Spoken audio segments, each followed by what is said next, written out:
নবম শ্রেণীর প্রিয় শিক্ষার্থীবৃন্দ, আমি মোহাম্মদ জলিল মিয়া, সহকারী শিক্ষক। তোমাদের সবাইকে JM এডুকেয়ারের পক্ষ থেকে আজকের এই জুম লাইভ ক্লাসে স্বাগত জানাই।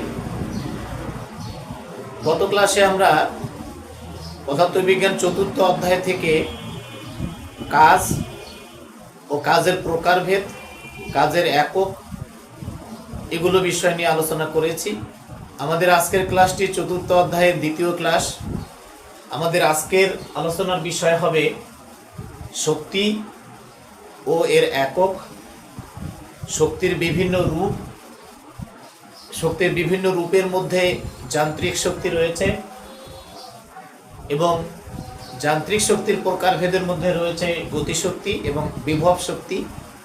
তো আজকের আলোচনা আমরা গতিশক্তি পর্যন্ত সীমাবদ্ধ রাখব। তো এখন আমরা আলোচনা করব যে বিষয়টা নিয়ে, সেটা হলো শক্তি কাকে বলে এবং শক্তির একক ও মাত্রা কি। তো আজকের আলোচনার বিষয়, প্রথম যে আলোচনার বিষয় সেটা হলো আমাদের শক্তি কি, শক্তি বা এনার্জি কি।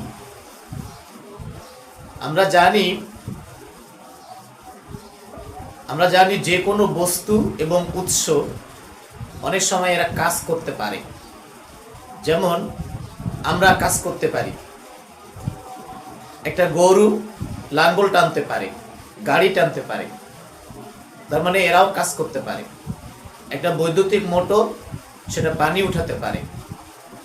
একটা মোটর গাড়ি, সে যাত্রীদেরকে এক জায়গা থেকে আরেক জায়গায় বহন করতে পারে। তো এখানে বলছে শক্তি তাহলে কাকে বলে। তাহলে কোনো ব্যক্তি বা উৎসের এই যে কাজ করার সামর্থ্য, এই কাজ করার সামর্থ্যকেই তার শক্তি বলে। তাহলে কোনো একটা ব্যক্তি, সেটা আমাদের মতো মানুষ হতে পারে বা অন্য কোনো প্রাণী হতে পারে, গরু হতে পারে, মহিষ হতে পারে, ছাগল হতে পারে, ঘোড়া হতে পারে, যারাই কাজ করতে পারে তাদের কথাই বলা হচ্ছে। তাহলে কোনো বস্তু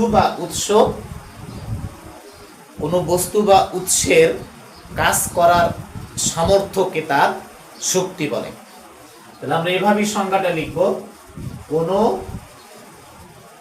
বস্তু বা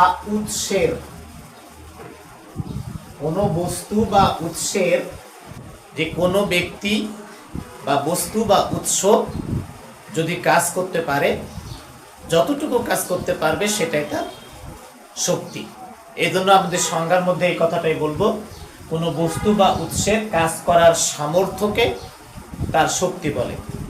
একটা বস্তু মোট যে পরিমাণ কাজ করতে পারে, সেটা দিয়ে তার কি করা হবে, শক্তি পরিমাপ করা হবে।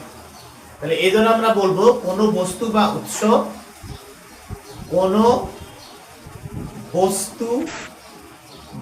উৎস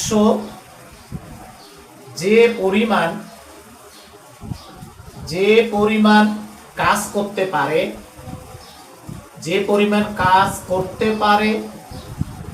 যে কোনো বস্তু বা উৎস যে পরিমাণ কাজ করতে পারে, তা দ্বারা তার শক্তি পরিমাপ করা হয়। আর সংজ্ঞার মধ্যে আমরা বলেছি, কোনো বস্তু বা উৎসের কাজ করার সামর্থ্যকে তার ক্ষমতা, তার শক্তি বলা হয়। তাহলে এই জন্য আমরা এখন লিখব, সুতরাং শক্তি ইকুয়াল টু আমরা লিখব তাহলে মোট সম্পন্ন কাজ। শক্তি ইকুয়াল টু হলো মোট সম্পন্ন কাজ। কোনো বস্তু যে পরিমাণ কাজ করবে, সেই পরিমাণ কাজ দিয়ে তার শক্তি হিসাব করা হবে। তাহলে শক্তি ইকুয়াল টু মোট সম্পন্ন কাজ, বা আমরা বলবো এনার্জি ইকুয়াল টু ডব্লিউ। তাহলে এখানে একটা সমীকরণ দাঁড়াচ্ছে যে শক্তি আর কাজ মূলত একই জিনিস। যে ই আর ডব্লিউ একই জিনিস। ই হলো এনার্জি আর ডাব্লিউ ফর হলো ওয়ার্ক। এবার হবে শক্তির একক। শক্তির একক, শক্তির একক আমরা জানি আন্তর্জাতিকভাবে শক্তির একক হচ্ছে জুল। যে কোনো প্রকার শক্তি, সেটা তাপ শক্তি হোক, সেটা বিদ্যুৎ শক্তি হোক, সেটা চুম্বক শক্তি হোক, বা সেটা তোমার আর অন্য যে কোনো শক্তি হোক, রাসায়নিক শক্তি হোক, সবগুলো শক্তির একক হলো জুল। আর আমরা এখানে বলেছি শক্তি ইকুয়াল টু মোট কাজ, তো কাজের একক জুল, কাজেই শক্তির এককও হবে জুল। তাহলে শক্তির একক হচ্ছে জুল। এজন্য আমরা সংক্ষেপে এটাকে জে দিয়ে লিখব। যেহেতু শক্তি আর কাজ ইকুয়াল, অর্থাৎ যতটুকু কাজ করব ততটুকুই তার শক্তি। কাজের একক যেহেতু জুল, কাজেই শক্তির এককও হবে জুল। এখানে শক্তি সংক্রান্ত আরো কিছু জিনিস লাগবে। শক্তি একটি স্কেলার রাশি। তার মানে শক্তির শুধুমাত্র মান আছে, এই শক্তির কোনো দিক নেই। আর আমরা কিন্তু আগেই জানি যে সকল রাশিকে প্রকাশ করার জন্য মান এবং দিক দুটোই লাগে, সেটা হলো ভেক্টর রাশি। হ্যাঁ, আর যে সকল রাশিকে প্রকাশ করার জন্য শুধু মান ব্যবহার করা হয় কিন্তু দিক ব্যবহার করা হয় না, সেটা হলো স্কেলার রাশি। শক্তি এমন একটা রাশি যার মান আছে কিন্তু দিক নেই, কাজে এটা একটা স্কেলার রাশি। শক্তির মাত্রা আর কাজের মাত্রা একই। আমরা গত ক্লাসে কাজের মাত্রা বের করা শিখেছি। কাজের মাত্রা হলো mL² পার t²। কাজে শক্তির মাত্রাও একই। তাহলে কাজের মাত্রা আর শক্তির মাত্রা একই। তাহলে শক্তিকে প্রকাশ করা হবে ই দিয়ে, এরপরে আমরা থার্ড ব্র্যাকেট দেব, তারপরে এর মাত্রাটা লিখব। মাত্রা হলো mL² পার t²।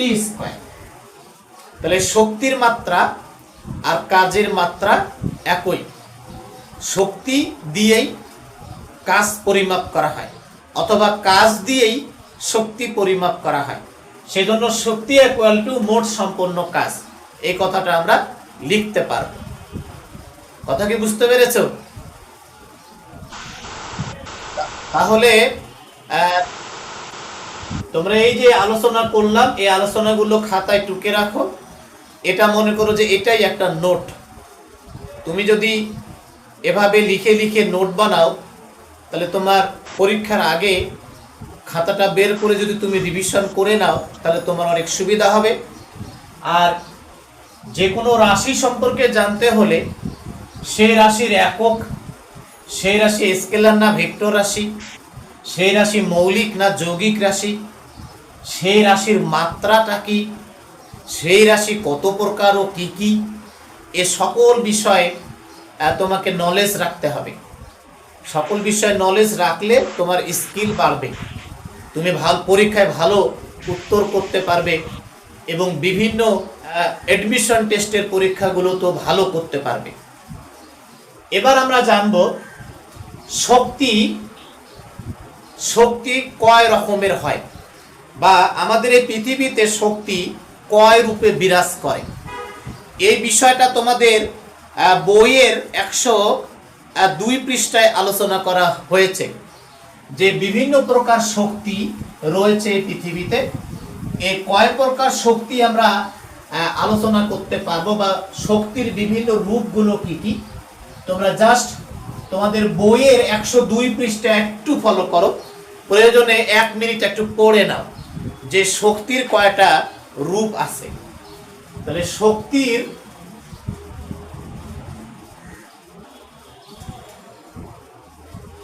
শক্তির বিভিন্ন রূপ নিয়ে আমরা এখন কথা বলবো। যে শক্তি পৃথিবীতে মোট কয় রূপে বিরাজ করে? আমি তোমাদের হেল্প করব, তোমরা নিজেরাই একটু পড়ে নাও, পড়ে নিয়ে আমাকে হেল্প করবে যে আমরা এখানে শক্তি কয় ধরনের রয়েছে তার একটা চার্ট তৈরি করব। হ্যাঁ, আমি তোমাদের একথা বলে রাখি যে শক্তির রূপ মোটামুটি 9 ধরনের। শক্তির রূপ হলো 9 ধরনের। এই 9 ধরনের শক্তিগুলো কি কি আমরা একটু জানতে চাই, এজন্য তোমাদের একটু বই পড়তে হবে। বই পড়ার পরে তুমি এই 9 প্রকার শক্তি সম্পর্কে আইডিয়া পাবে। এই 9 প্রকার শক্তি কি কি আমরা একটু আলোচনা করব। শক্তির একদম সাধারণ যেটা রূপ, শক্তির একদম সাধারণ যেটা রূপ, সেটাকে বলা হয় যান্ত্রিক শক্তি। কি বলা হবে? যান্ত্রিক শক্তি। যান্ত্রিক শক্তি হলো শক্তির সবচেয়ে সাধারণ রূপ। অনেক সময় প্রশ্ন আসে যান্ত্রিক শক্তি কাকে বলে। তো তোমাদের মতো যারা ছাত্রছাত্রী অনেক সময় না বুঝে উত্তর দাও যে আমরা যে শক্তি বিভিন্ন যন্ত্র থেকে পাই তাকে যান্ত্রিক শক্তি বলে। এটা হলো যে জানে না, এ ধরনের উত্তর যারা দেয় তারা আসলে কোনো বই পড়ে না, তারা আন্দাজে বলে। হ্যাঁ, এই যে এখানে যান্ত্রিক শক্তির মধ্যে একটা যন্ত্র ভাব আছে, এই জন্য বলে দেয় যে শক্তি আমরা যন্ত্র থেকে পাই তাকে যান্ত্রিক শক্তি বলে। মানে জীবনে কোনোদিন ফিজিক্স বই পড়ে নাই, কাজে এরকম উত্তর দেওয়া যাবে না। যান্ত্রিক শক্তি সম্পূর্ণ একটা আলাদা বিষয়। এ মহাবিশ্বের শক্তি মোট 9 রূপে বিরাজ করে। এর মধ্যে শক্তির একটা কমন এবং সাধারণ রূপ, সেটা হচ্ছে যান্ত্রিক শক্তি। তারপরে এই যে আমি কথা বলছি, তোমরা কথা শুনছো, আশেপাশে আমরা নানা রকমের শব্দ শুনতে পাই, এটাও এক ধরনের শক্তি। তাহলে শব্দ এক প্রকার শক্তি। তারপরে যে আলোতে আমরা দেখি, আলো ছাড়া আমরা দেখতে পাই না। কোনো কিছু দেখার জন্য আমাদের অবশ্যই আলো দরকার হয়, এই আলো একটা শক্তি। এবার আসো, এই যে আমি তোমাদের সঙ্গে জুম লাইভ ক্লাসে অংশগ্রহণ করেছি, তোমাদের বাসায় তুমি ল্যাপটপে অথবা মোবাইল ফোনে এই ক্লাসটা করছো। এই ল্যাপটপ বা মোবাইল ফোন চালু রাখার জন্য তোমাকে অবশ্যই সার্চ করতে হবে, সেজন্য লাগবে বিদ্যুৎ। তাহলে বিদ্যুৎ এক প্রকার শক্তি। তাহলে বিদ্যুৎ এক প্রকার শক্তি। বুঝতে পেরেছো কিনা? তাহলে বিদ্যুৎ এক প্রকার শক্তি। এবার খেয়াল করে দেখো, আমরা অনেক সময় বা এখনো তোমরা যারা ছোট আছো, ক্লাস 9-10-এ পড়ো, অনেক সময় বাসায় দেখবে যে ম্যাগনেট বা চুম্বক নিয়ে খেলা করো। একটা চুম্বক পেলেই হয়, এখানে লাগাচ্ছ ওখানে লাগাচ্ছ। তো চুম্বক এক প্রকার শক্তি। চুম্বক দিয়ে লোহা বা লোহা জাতীয় পদার্থকে আকর্ষণ করা যায়। চুম্বক আকর্ষণ করতে পারে লোহা, নিকেল, কোবাল্ট। তার মানে চুম্বক এক প্রকার শক্তি। তাহলে চুম্বক এক প্রকার শক্তি। তাহলে দেখো, আমরা আস্তে আস্তে অনেক শক্তির নাম বলতে পারছি। এবার দেখো, যখন সকালবেলা সূর্য ওঠে আমরা অনেক সময় রোদে দাঁড়াই, আবার রান্নাঘরে যারা রান্না বান্না করে তারা দেখবে যে ঘেমে যাচ্ছে। এই যে এখন গরমের দিন, একটুতেই বায়ুমণ্ডলের তাপমাত্রা বেড়ে যায়। তাহলে খেয়াল করে দেখো, আমি যা বোঝাতে চাচ্ছি যে তাপ, সূর্যের কাছ থেকে আমরা আলো পাই, আলো ছাড়াও কিন্তু আর একটা জিনিস পাই, সেটা হলো তাপ বা হিট। তো তাপ এক প্রকার শক্তি। তাপ এক প্রকার শক্তি। বুঝতে পেরেছ? তাপ হচ্ছে এক প্রকার শক্তি। এবার দেখো যে যান্ত্রিক শক্তি, শব্দ শক্তি, আলোক শক্তি, বিদ্যুৎ শক্তি, চুম্বক শক্তি, তাপ শক্তি, রাসায়নিক শক্তি। বিভিন্ন পদার্থ এক পদার্থের সঙ্গে আর এক পদার্থ বিক্রিয়া করালে নতুন নতুন পদার্থ উৎপন্ন হয়। একটা পদার্থ আর একটা পদার্থের সঙ্গে বিক্রিয়া করার সময় শক্তি উৎপন্ন করে, অথবা একটা পদার্থকে ভাঙলেও আমরা শক্তি পাই। এ ধরনের শক্তিকে বলবো রাসায়নিক শক্তি। রাসায়নিক রাসায়নিক শক্তি আমরা পাবো। বুঝতে পেরেছো? এরপরে দেখো, একটা পরমাণুর নিউক্লিয়াসের ভেতরে থাকে প্রোটন আর নিউট্রন। অনেক সময় পরমাণুর নিউক্লিয়াসকে ভেঙে ফেললে অথবা পরমাণুর নিউক্লিয়াসকে জোড়া লাগিয়ে নতুন নিউক্লিয়াস তৈরি করলেও আমরা শক্তি পাই। সেই শক্তিটাকে আমরা বলবো কি শক্তি বলো? নিউক্লিয় শক্তি আমরা বলবো, নিউক্লিয় শক্তি, নিউক্লিয় শক্তি। তবে যত প্রকার শক্তির কথাই বলো না কেন, এই যে আমরা 8 প্রকারের শক্তির কথা অলরেডি বলে ফেলেছি, সব শক্তি আমাদের এই পৃথিবীতে বিরাজ করছে। তবে এই সবগুলো শক্তির উৎস হলো আমাদের সূর্য। সৌরশক্তি হলো সকল শক্তির মূল উৎস। তাহলে সৌরশক্তি, এই সৌরশক্তি হচ্ছে সকল শক্তির মূল উৎস। বুঝতে পেরেছো? তাহলে শক্তি 9 প্রকার বা 9 রূপে আমাদের এই পৃথিবীতে বিরাজ করে, মোটামুটি 9 প্রকার। তো এই 9 প্রকার শক্তির নাম একটু মনে রাখার চেষ্টা করো, একটু 2 একবার পড়ে নিলেই মুখস্থ হয়ে যাবে। আর এটা লেখার সময় এলোমেলো হলেও কোনো অসুবিধা নাই, জাস্ট 9 প্রকার শক্তি মনে রাখতে পারলেই হলো। তাহলে শক্তির 9টা রূপ আমরা জানলাম। এই 9টা রূপের মধ্যে একদম 1 নম্বরে দেখো লেখা হয়েছে যান্ত্রিক শক্তি। তো এই অধ্যায়ে আমরা শুধুমাত্র যান্ত্রিক শক্তি কাকে বলে, যান্ত্রিক শক্তি কত প্রকার ও কি কি, যান্ত্রিক শক্তি কিভাবে আমরা পরিমাপ করব, সে বিষয়গুলো নিয়ে আলোচনা হবে। আর অন্য যে শক্তিগুলো, সেই শক্তিগুলো আলোচনা হবে পদার্থবিজ্ঞান বইয়ের অন্য অন্য অধ্যায়ে। যেমন শব্দ শক্তি, এটা হয়েছে 7 অধ্যায়। আলোক শক্তি, এটা আলোচনা করা হয়েছে 8 এবং 9 অধ্যায়। বিদ্যুৎ শক্তি, এটা আলোচনা করা হয়েছে 10 এবং 11 অধ্যায়। চুম্বক শক্তি, এটা আলোচনা করা হয়েছে 12 অধ্যায়। তাপ শক্তি, এটা আলোচনা করা হয়েছে 6 অধ্যায়। রাসায়নিক শক্তি এবং নিউক্লিয় শক্তি, সৌর শক্তি, এগুলো আলোচনা করা হয়েছে 13 অধ্যায়। তো আমাদের এই 4 অধ্যায়ে শুধু যান্ত্রিক শক্তি নিয়ে আলোচনা সীমাবদ্ধ থাকবে। দেখো তাহলে যান্ত্রিক শক্তি, কোনো বস্তু তার অবস্থান, আকার ও গতির জন্য কাজ করার যে সামর্থ্য লাভ করে তাকে তার যান্ত্রিক শক্তি বলে। এখানে 3টা বিষয়ে ইঙ্গিত করা হয়েছে। একটা হলো কোনো বস্তু তার অবস্থান, তারপরে বলা হয়েছে আকার, তারপরে বলা হয়েছে গতির জন্য কাজ করার যে সামর্থ্য লাভ করে তাকে বলা হবে তার যান্ত্রিক শক্তি। আর এই যান্ত্রিক শক্তি 2 ধরনের হতে পারে। তাহলে যান্ত্রিক শক্তি 2 প্রকার। একটাকে বলবো আমরা গতি শক্তি। গতি শক্তি,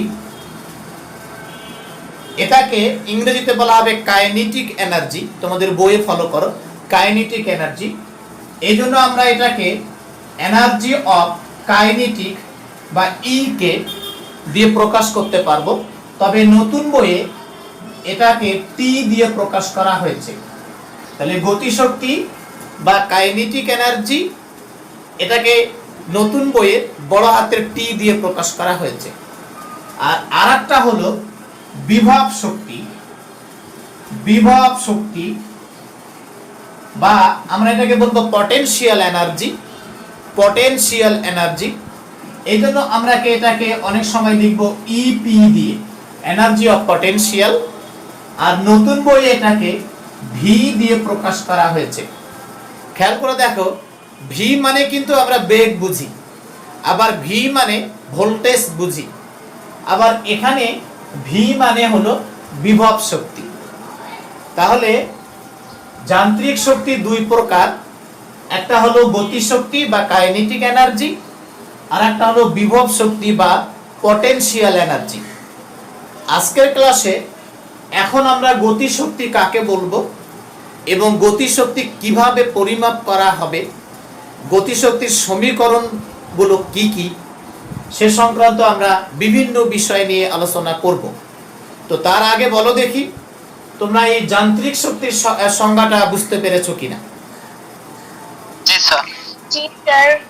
জি স্যার, বুঝতে পেরেছি। আচ্ছা, ওকে। তাহলে এখন আমরা চলে যাব যান্ত্রিক শক্তি। তো আমাদের হয়ে গেল যে যান্ত্রিক শক্তি কাকে বলে। তো এখন আমরা যে বিষয়টা নিয়ে কথা বলবো সেটা হলো এই যে যান্ত্রিক শক্তির দুইটা প্রকারভেদ রয়েছে, একটা হলো গতিশক্তি আর একটা হলো বিভব শক্তি। তাহলে এবার আমরা গতিশক্তি নিয়ে আলোচনা করব। তাহলে এখনকার প্রশ্ন হলো গতিশক্তি কি, এর সমীকরণ প্রতিপাদন করো। তাহলে গতিশক্তি এবং তার পরিমাপ এখনকার আমাদের আলোচনার বিষয়। গতিশক্তি ও তার পরিমাপ। কিভাবে আমরা গতিশক্তি পরিমাপ করতে পারবো? যান্ত্রিক শক্তির সংজ্ঞাতে আমাদের কিন্তু স্পষ্ট করে বলেছে কোন একটা বস্তু তার অবস্থান, তার আকার এবং তার গতির জন্য কাজ করার সামর্থ্য লাভ করে। তো আমরা কিন্তু সেখান থেকেই একটা সংজ্ঞা আলাদা করে বের করে নিতে পারি। কোনো গতিশীল বস্তু তার গতির জন্য কাজ করার সামর্থ্য লাভ করে। আর আমরা জানি কাজ করার সামর্থ্য থাকলেই তার শক্তি রয়েছে। তো এই কারণে আমরা এই সংজ্ঞাটাই দেব। তাহলে গতিশক্তির সংজ্ঞা আমরা দেব, কোনো গতিশীল বস্তু, এটা নরমাল বস্তু হবে না, গতিশীল বস্তু। কোনো গতিশীল বস্তু তার গতির জন্য, কোনো গতিশীল বস্তু তার গতির জন্য কাজ করার যে সামর্থ্য লাভ করে,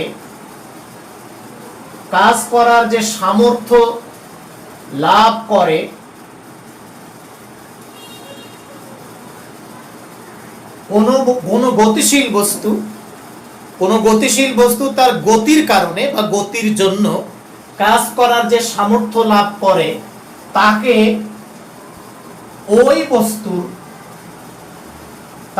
ওই বস্তুর কি ধরনের শক্তি বলা হবে?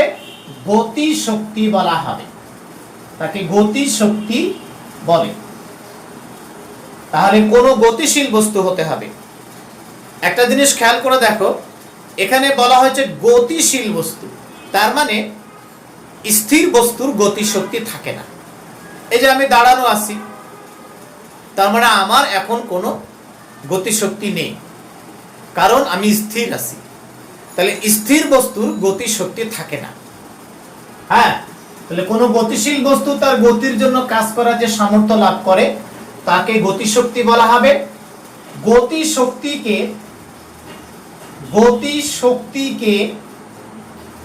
ই কে বা টি দ্বারা প্রকাশ করা হয়। গতিশক্তিকে ই বা টি দ্বারা প্রকাশ করা হয়। আমি পুরাতন বই এবং নতুন বইয়ের সমন্বয়ে তোমাদেরকে পড়াচ্ছি, ওই কারণে আমরা ই কে এবং টি দুটাই ব্যবহার করব।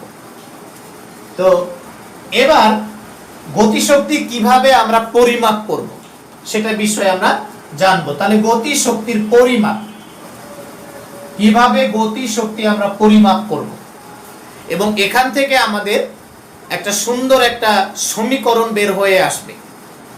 আমরা জানি কোনো একটা গতিশীল বস্তু তার গতির জন্য কাজ করার যে সামর্থ্য লাভ করবে সেটাই তার গতিশক্তি।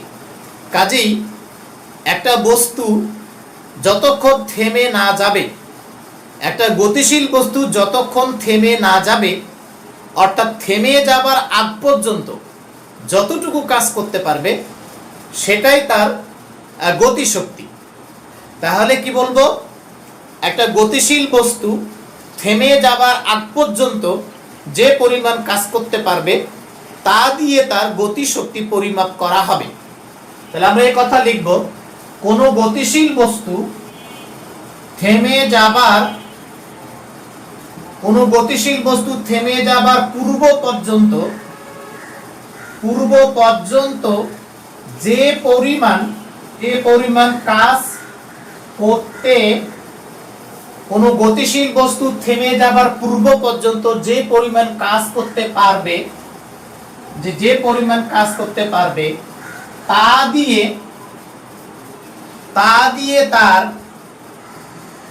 দিয়ে তার গতি শক্তি পরিমাপ করা হয়। খেয়াল করে শোনো আমরা কি বলতেছি, এই লাইনটা ভালো করে পড়ো। যে কোনো গতিশীল বস্তু থেমে যাবার পূর্ব পর্যন্ত, মানে যতক্ষণ সে গতিশীল থাকলো ততক্ষণ পর্যন্ত যে পরিমাণ কাজটুকু করতে পারবে তা দিয়ে তার শক্তি পরিমাপ করা হবে। কারণ আমরা আগে থেকেই জানি যে শক্তি ইকুয়াল টু মোট সম্পন্ন কাজ। তাহলে আমরা এখানেও তাই লিখব, অতএব গতি শক্তি ইকুয়াল টু মোট কৃত কাজ। তাহলে গতি শক্তি ইকুয়াল টু মোট কৃত কাজ। একটা গতিশীল বস্তু থেমে যাবার আগ পর্যন্ত যতটুকু কাজ করতে পারবে সেটাই তার গতিশক্তি।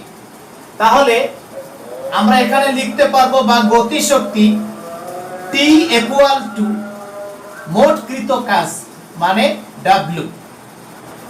মনে করি এম ভরের একটা বস্তু স্থির অবস্থায় আছে। এখন এম ভরের এই বস্তুটাকে গতিশীল করার জন্য আমরা এফ বল প্রয়োগ করলাম। দেখা গেল বস্তুটা বল প্রয়োগের কারণে গতিশীল হলো এবং গতিশীল হয়ে এস দূরত্ব অতিক্রম করে ভি বেগ প্রাপ্ত হলো। এই যে একটা স্থির বস্তুকে আমরা গতিশীল করার জন্য বল প্রয়োগ করলাম এবং বস্তুটা গতিশীল হলো, তাহলে অবশ্যই আমরা এখানে কাজ করলাম। এই যে বল প্রয়োগ করলো কাজ করলো সে, কিন্তু এই কাজটা ওই বস্তুটার মধ্যে জমা হয়ে গেল। তো এই কারণে আমরা লিখব কি, মনে করি এম ভরের একটি স্থির বস্তুর ওপর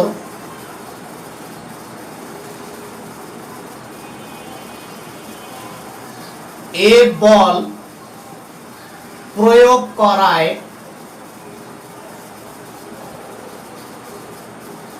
বস্তুটি এস দূরত্ব অতিক্রম করে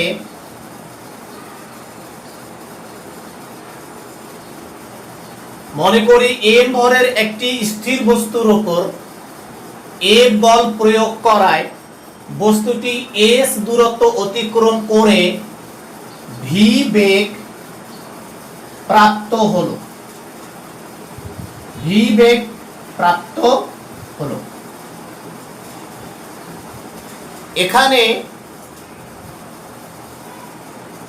এখানে বস্তুটিকে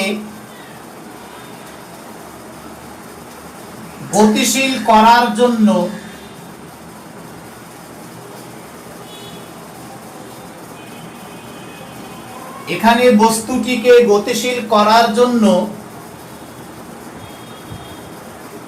যে কাজ সম্পন্ন করা হলো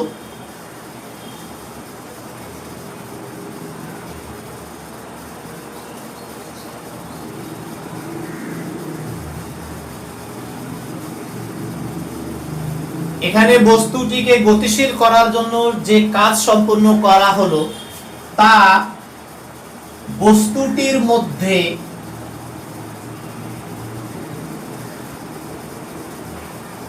গতি শক্তি হিসাবে সঞ্চিত হবে।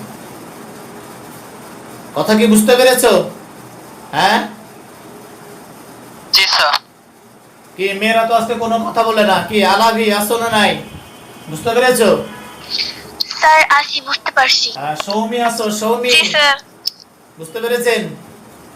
তাহলে কোন জি, বস্তুর স্যার। উপর আমরা বল প্রয়োগ করলাম, একটা স্থির বস্তুর উপর, সেই স্থির বস্তুটা গতিশীল হয়ে গেল, গতিশীল হবার কারণে কিছু দূরত্ব অতিক্রম করলো। তো আমরা জানি কাজ ইকুয়াল টু কিন্তু বল গুণন সরণ, গত গত অধ্যায়ে গত ক্লাসে আমরা আলোচনা করেছি। তাহলে অতএব গতি শক্তি, অতএব গতি শক্তি ইকুয়াল টু মোট কৃত কাজ। অবশ্য একটু আগে সমীকরণটা আমরা একবার লিখেছি। বা গতিশক্তি মানে টি, আর পুরাতন বই আছে ই কে, আমি দুটাই ব্যবহার করতে পারবো, টি অথবা ই কে। আর মোটকৃত কাজ, কাজ মানে হলো বল গুণন সরণ, তাহলে এফ এস। আবার দেখো বা টি বা ই কে ইকুয়াল টু এফ সমান তো M A, M A S, এখানে আমরা সমীকরণ 1 দেব। কারণটা কি? আমরা জানি এফ সমান এম এ, যেহেতু এফ সমান এম এ, একটা সাইড নোট দিয়ে দাও, এটা আমরা জানি। এবার আমরা আরেকটা বিষয়ও জানি, সেটা হলো এখানে দেখো আদি বেগ হলো ইউ, শেষ বেগ হলো ভি, আর এখানকার দূরত্ব হলো এস। তাহলে এখানে গতির 4 নম্বর সূত্রকে অ্যাপ্লাই করা যাবে। 4 নম্বর সূত্র অ্যাপ্লাই করে আমরা সেখান থেকে এই যে এম এ, এই অংশটুকুর না ওই যে এ এস, এই অংশটুকুর মান আমরা বের করে নিতে পারবো। তাহলে এখানে আমরা আবার লিখব, আবার গতির চতুর্থ সমীকরণ, গতির চতুর্থ সমীকরণ হতে পাই, গতির চতুর্থ সমীকরণ হতে পাই, সেটা হলো u square plus 2as equal to V square. দেখো u square plus 2as equal to V square, আমি একটু উল্টা দিক থেকে লিখেছি। সমীকরণটা আসলে v square equal to u square plus 2as। তো এখন দেখো এই সমীকরণে আমি তো ইউ এর মান 0 বসাবো, কারণ আমরা তো শুরুতেই বলেছি এম ভরের একটা স্থির বস্তু। তাহলে ইউ এর মান যদি আমি এখানে 0 বসাই, plus 2as equal to V square, বা 2as equal to V square, বা as equal to V square by 2। খেয়াল করে দেখো, আমি এই গতির চতুর্থ সমীকরণ থেকে as এর একটা মান বের করে নিলাম। সেই as এর মানটা যদি আমরা এখন এই যে 1 নম্বর সমীকরণে রিপ্লেস করি, তাহলে কিন্তু আমি গতিশক্তি বের করার একটা সূত্র পেয়ে যাব।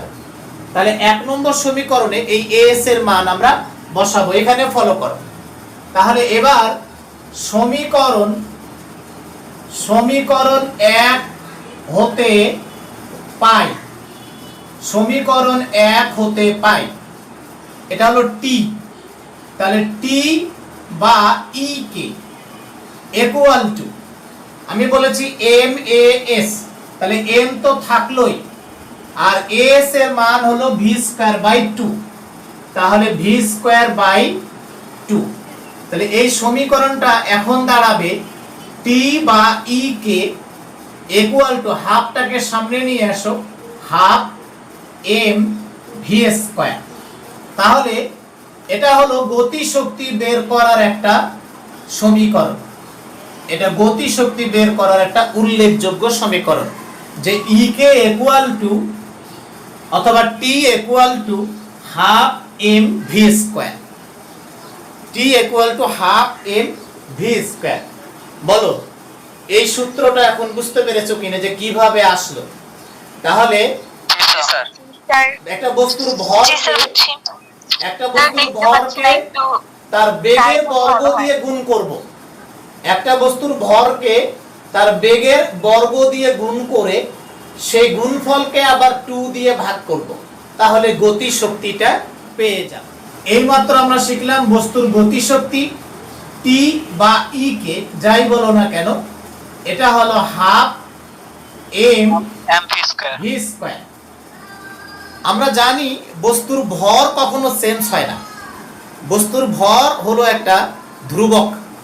তো এই কারণে এই সমীকরণটাতে আমরা ধ্রুবকটাকে তুলে দিতে পারবো। এবং দেখো 1/2 মানে হাফ, এই হাফ এই নিজে একটা ধ্রুবক, তাহলে এখানে হাফ এটাকেও তুলে দেওয়া যাবে। তাহলে খেয়াল করে দেখো, বা টি বা ই কে সমানুপাতিক আমরা লিখতে পারবো ভি স্কয়ার। তাহলে এখানে কে উঠে গেল, এখানে হাফ এম উঠে গেল, হাফ আর এম। তাহলে যেহেতু হাফ এম ধ্রুবক, হাফ এম ধ্রুবক, এর কথাটা লিখে দেব। তাহলে খেয়াল করে দেখো, এখন গতি শক্তির একটা সমীকরণ আমরা পেয়ে গেলাম, যেখানে আমরা বলতেছি ই কে সমানুপাতিক ভি স্কয়ার অথবা টি সমানুপাতিক ভি স্কয়ার, অর্থাৎ বস্তুর গতি শক্তি তার বেগের বর্গের সমানুপাতিক। হ্যাঁ, অর্থাৎ বস্তুর গতি শক্তি তার বেগের বর্গের সমানুপাতিক। অর্থাৎ বেগ যদি দ্বিগুণ হয় তাহলে গতি শক্তি হবে 4 গুণ, কারণ দ্বিগুণ মানে কি 2 এর বর্গ করতে হবে। বেগ যদি 3 গুণ হয় তাহলে গতি শক্তি হবে 9 গুণ, 3 এর উপর স্কয়ার করতে হবে। বেগ যদি 4 গুণ হয় তাহলে গতি শক্তি হবে 4 এর উপর স্কয়ার, 4 4 16 গুণ। আবার বেগ যদি অর্ধেক হয় 1/2 হয় তাহলে 1/2 এর বর্গ করো, 1/2 এর বর্গ হলো 1/4, তার মানে গতি শক্তি হবে 4 ভাগের 1 ভাগ। হ্যাঁ, ইসমাম হাত উঠিয়েছিল। 1/4। ইসমাম বলো দেখি কি সমস্যা, বলো ইসমাম। না স্যার, সমস্যা নেই। হাত ওঠানো দেখলাম যে, ওই জন্য বললাম যে কোনো কিছু বলতে চাচ্ছ কিনা। তাহলে খেয়াল করে দেখো, তাহলে বস্তুর গতি শক্তি তার বেগের বর্গের সমানুপাতিক। এখন এই সূত্রটার আরেকটু ব্যাখ্যা আমরা শিখব। এই যে আমি যে বললাম বস্তুর গতি শক্তি তার বেগের বর্গের সমানুপাতিক, তাহলে যদি বেগ দ্বিগুণ করা হয় তাহলে গতি শক্তি কত, বেগ যদি 3 গুণ করা হয় তাহলে গতি শক্তি কত, বেগ যদি 4 গুণ করা হয় তাহলে গতি শক্তি কত, এই হিসাবটা তোমাকে বের করা শিখতে হবে। এই হিসাবটা যদি বের করতে পারো তাহলে কিন্তু তোমার সৃজনশীল প্রশ্ন চট করে উত্তর দিতে পারবে। তো খেয়াল করে দেখো, একটা বস্তুর বেগ হলো ভি, ভর হলো এম, তাহলে গতি শক্তি e K equal to half m v square. এখন যদি বেগ দ্বিগুণ হয় তবে গতি শক্তি ই কে প্রাইম সমান কত? একটা বস্তুর বেগ যদি দ্বিগুণ করে নেওয়া হয় তাহলে গতি শক্তি কত? তাহলে খেয়াল করে দেখো যে আগের গতি শক্তি ই কে, নতুন গতি শক্তিটা কত, তাহলে এখানে নতুন গতি শক্তি e k prime equal to half m, নতুন বেগ দ্বিগুণ, আগেরটার দ্বিগুণ, তার মানে নতুন বেগ 2v স্কয়ার। কেন? তোমাকে তো প্রশ্নের মধ্যে বলে দেওয়া আছে যে বেগ যদি দ্বিগুণ হয় তাহলে আগের বেগটা ছিল শুধু v, এবারের বেগ তো 2v। কথা কি বুঝতে পেরেছো? তাহলে এখন খেয়াল করে দেখো, হাফ এম 2v তার উপর স্কয়ার, তাহলে 2 এর উপর স্কয়ার তাহলে 4, আর v এর উপর স্কয়ার তাহলে v। তাহলে খেয়াল করে দেখো, তাহলে 1/2 m আর v স্কয়ার কে সামনে আনো, v স্কয়ার ইনটু হলো 4, হাফ এম ভি স্কয়ার, দেখো হাফ এম ভি স্কয়ার মানে তো ই কে, তাহলে এখানে হবে ই কে ইনটু হলো 4। তাহলে খেয়াল করে দেখো, কোনো একটা বস্তুর বেগ যদি দ্বিগুণ হয় তাহলে ওই বস্তুর গতিশক্তি হবে আগের গতিশক্তির 4 গুণ। 4 গুণ। কথা কি বুঝতে পেরেছো? কারণ জি স্যার। প্রথমবার গতিশক্তি জি, sir. Half m v square, জি আর স্যার। দ্বিতীয়বার গতিশক্তি বের করলাম, দেখো 4 গুণ হয়ে গেল। একটা বস্তুর বেগ যদি 3 গুণ হয় তাহলে গতিশক্তি কত? তাহলে খেয়াল করে দেখো, যদি 9 গুণ প্রশ্নটা 3 গুণ হয়, দেখো দ্বিগুণটা বাদ দিলাম, দ্বিগুণ বাদ দিয়ে এবার 3 গুণ করে নিলাম। এখন যদি বেগ 3 গুণ হয়, 3 গুণ হয় 3 গুণ হয় তাহলে গতিশক্তি কত? তাহলে গতিশক্তি হয়। এবার আরেকটা প্রশ্ন, তাহলে আবার আমরা এখান থেকে চেঞ্জ করব।